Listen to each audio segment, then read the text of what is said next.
Assalamualaikum warahmatullahi wabarakatuh. Bagaimana kabarnya rekan-rekan sekalian?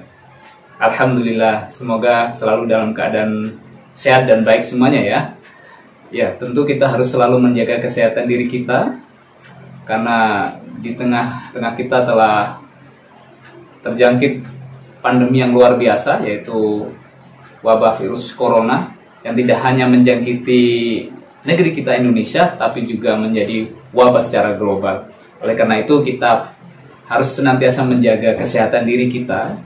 Dengan begitu kita akan juga mampu menjaga orang-orang yang ada di sekitar kita.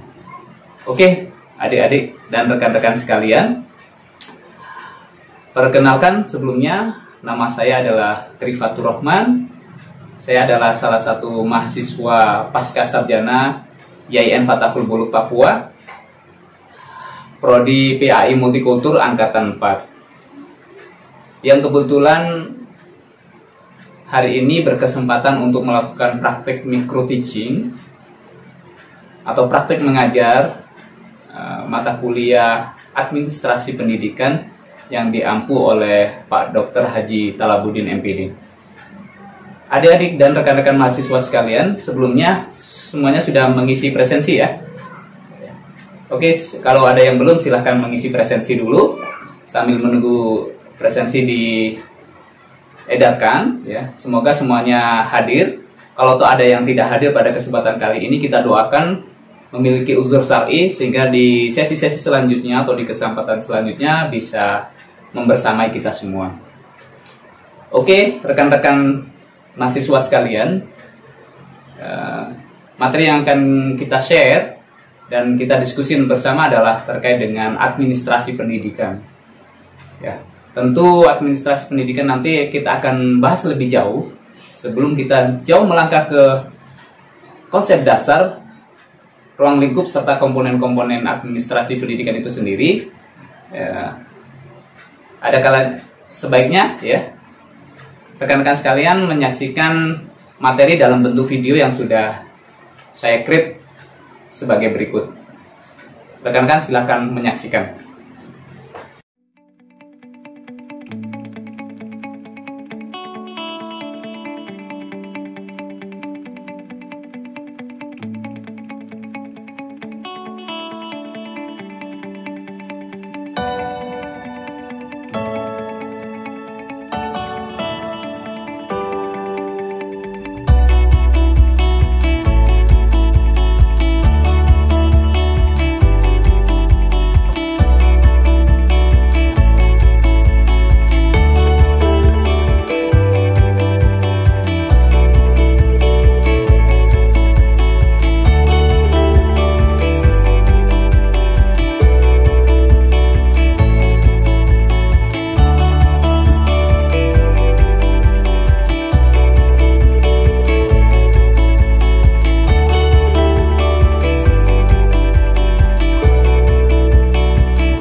Oke rekan-rekan sekalian, tadi sudah menyaksikan dengan seksama ya materi dalam bentuk video yang sudah saya create ya.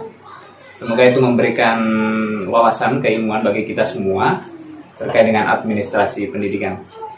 Oke, mungkin ada yang bertanya atau sudah ada pemahaman sebelumnya atau bahkan sudah rekan-rekan sudah melakukan review atau membaca referensi-referensi yang relevan terkait dengan administrasi pendidikan. Sehingga mungkin dari teman-teman sekalian ada yang mengetahui secara etimologi gitu ya, secara harfiah definisi administrasi pendidikan itu sendiri seperti apa. Oke, ya tentu itu semua bisa dibenarkan ya. Secara umum memang atau secara etimologi administrasi pendidikan itu terdiri dari dua kata ya. Rekan-rekan sekalian, yang pertama adalah kata administrasi dan yang kedua adalah pendidikan. Ya. Kalau didefinisikan secara terpisah, administrasi jadinya dari bahasa Latin ya, asal katanya ya, yang terdiri dari kata et dan ministrer. Kata et sendiri itu bermakna to dalam bahasa Inggris yang berarti ke atau kepada. Sedangkan kata ministrer itu bermakna serve dalam bahasa Inggris yang berarti melayani, membantu, atau mengarahkan. Jadi secara etimologi dapat diartikan sebagai suatu kegiatan, suatu proses kegiatan atau usaha untuk membantu, melayani, atau mengarahkan, atau juga bisa dikatakan mengatur semua kegiatan dalam mencapai sebuah tujuan. Kalau tadi administrasi sudah, ini arti pendidikan itu sendiri. Tentu kita sebagai orang pendidikan, mungkin pendidikan, definisi pendidikan tidak asing lagi bagi kita semua. Kalau kita mau merujuk ke Undang-Undang Sisdiknas ya, nomor 20 tahun 2003, ini sudah familiar bagi kita semua, adalah usaha sadar ya dan terencana tentunya untuk mewujudkan suasana belajar dan proses pembelajaran agar peserta didik secara aktif mengembangkan potensi dirinya untuk memiliki kekuatan spiritual, keagamaan, pengendalian diri, kepribadian, kecerdasan, dan akhlak mulia. Jadi kalau kita gabungkan lagi tadi ya, administrasi dan pendidikan, di mana administrasi adalah sebuah kegiatan pelayanan, pengaturan untuk mencapai suatu tujuan, berarti pendidikan sebagai kata akhir dari administrasi tadi adalah sebagai ending atau entry point yang harus dicapai.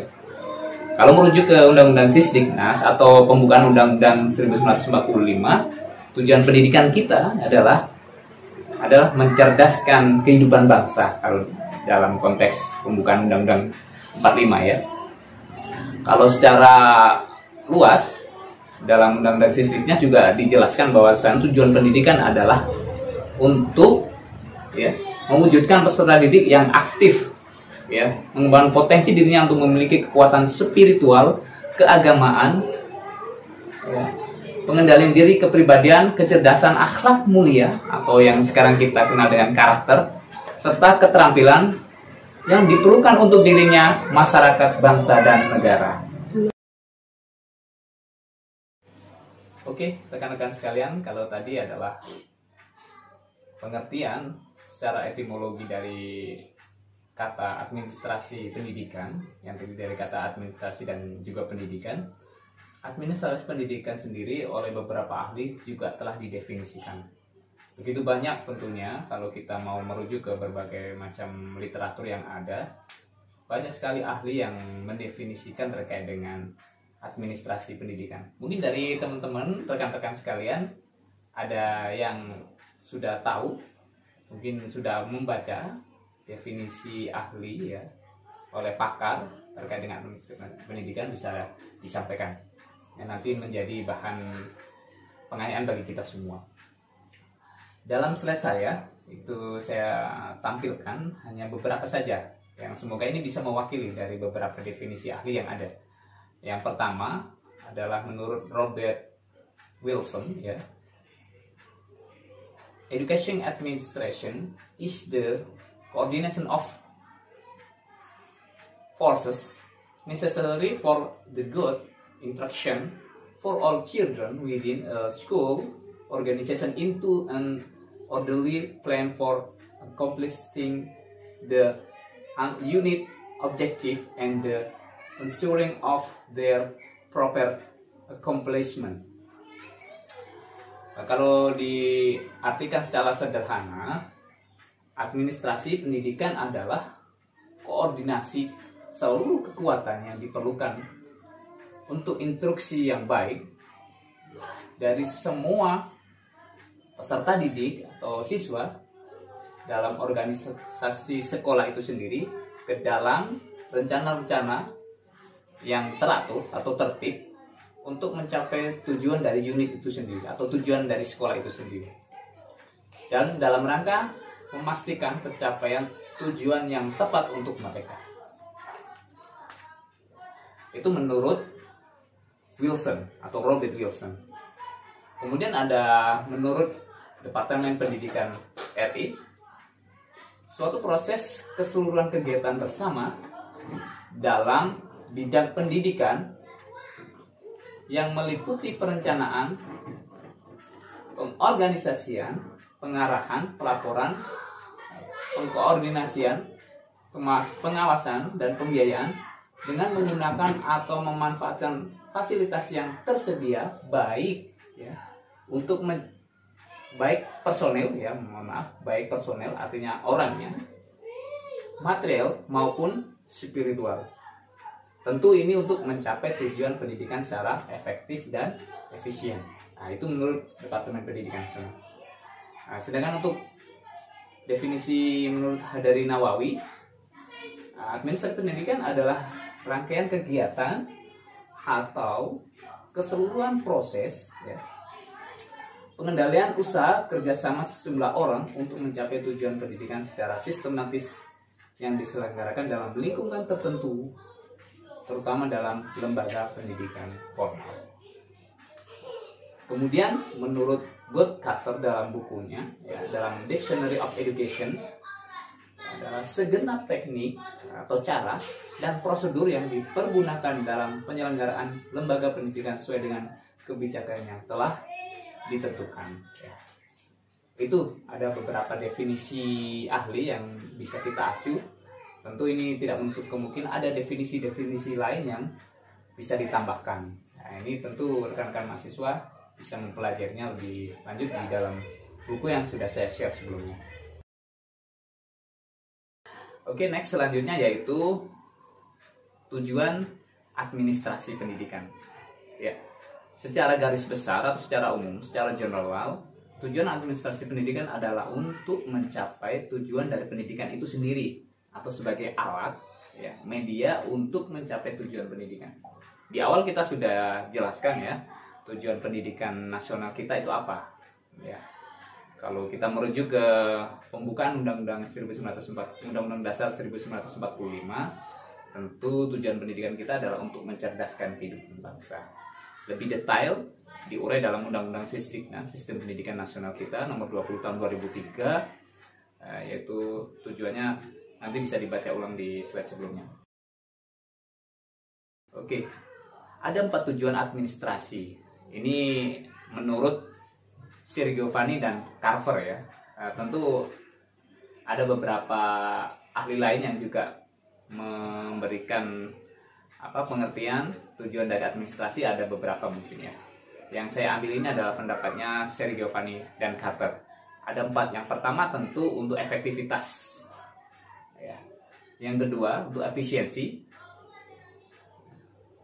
Efektivitas tentu kita pahami bersama adalah tepat guna ya, tepat guna tepat sasaran ya. Dan efisiensi adalah tepat waktu. Nah, dari tinjauan waktu dia efisien, tidak boros waktu, tidak boros energi ya. Kemudian adalah tujuannya adalah adanya kemampuan adaptasi ya. Kemudian yang terakhir, keempat adalah kepuasan kerja. Karena administrasi pendidikan adalah yang tadi menurut etimologi tadi adalah bagaimana melayani, mengatur ya,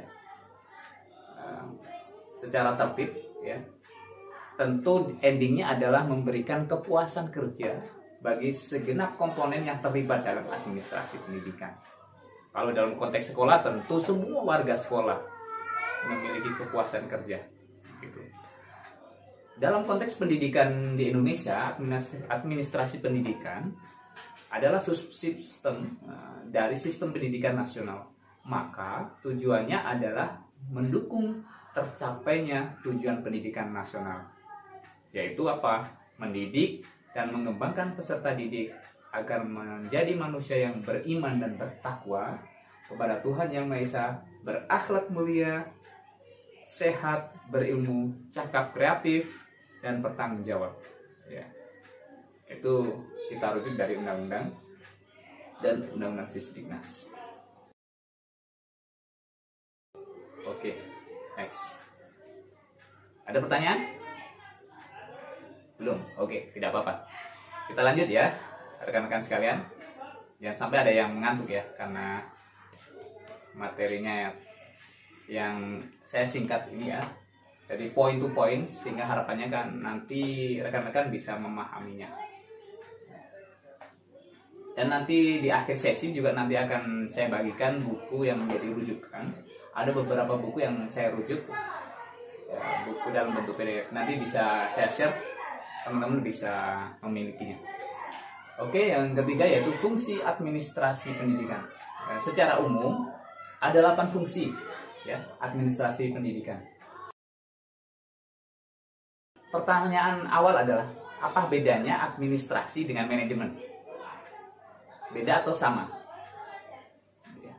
Ada yang bisa menjawab dari rekan-rekan sekalian? Iya. Jadi, manajemen dan administrasi itu adalah dua hal yang hampir sama. Kalau bisa dikatakan 11-12 ya.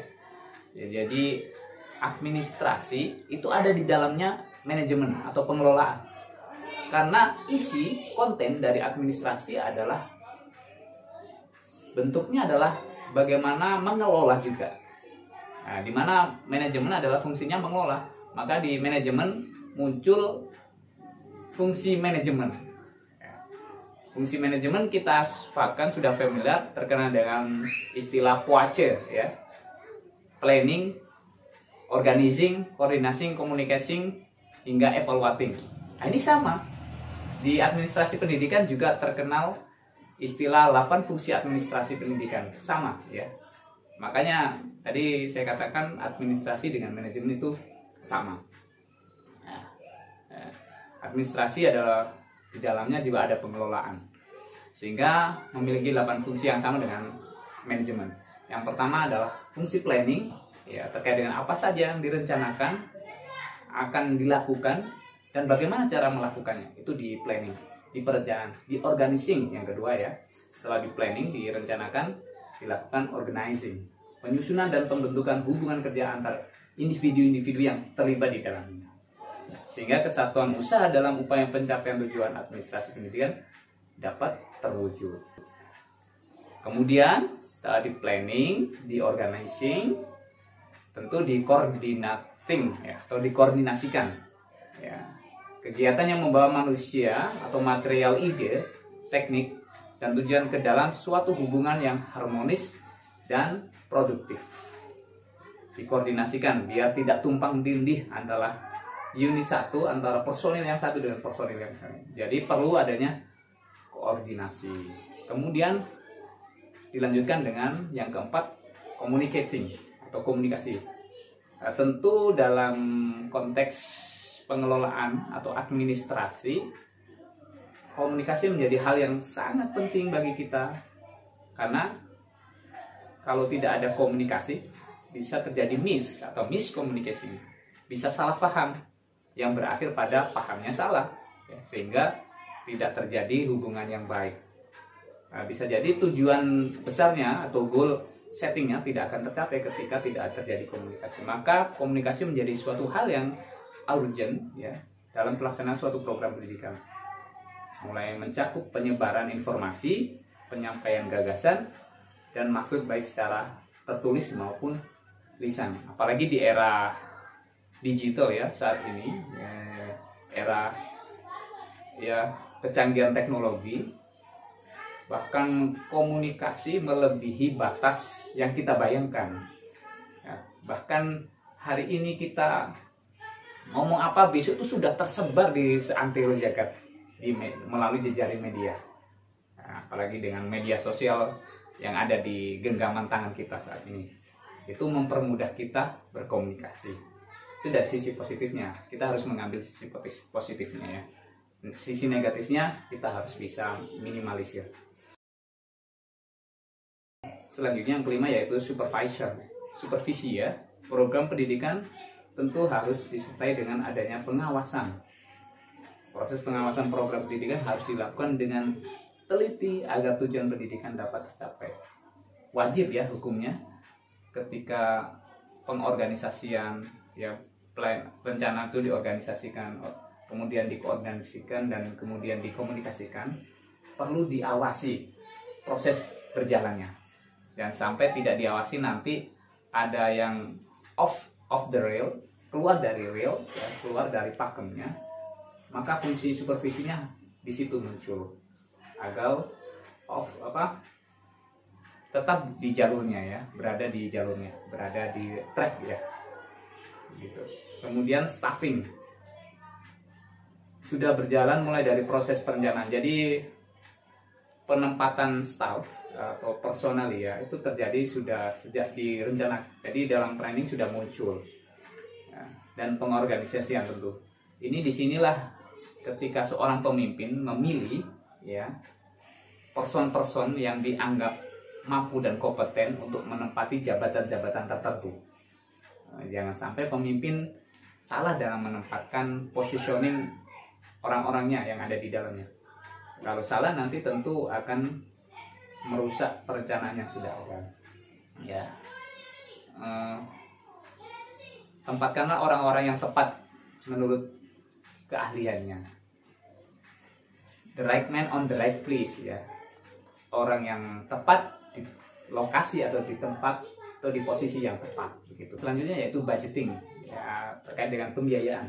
Tentu keseluruhan pengorganisasian ya, planning dan seterusnya tadi membutuhkan anggaran biaya yang harus direncanakan dan direalisasikan untuk pencapaian tujuan.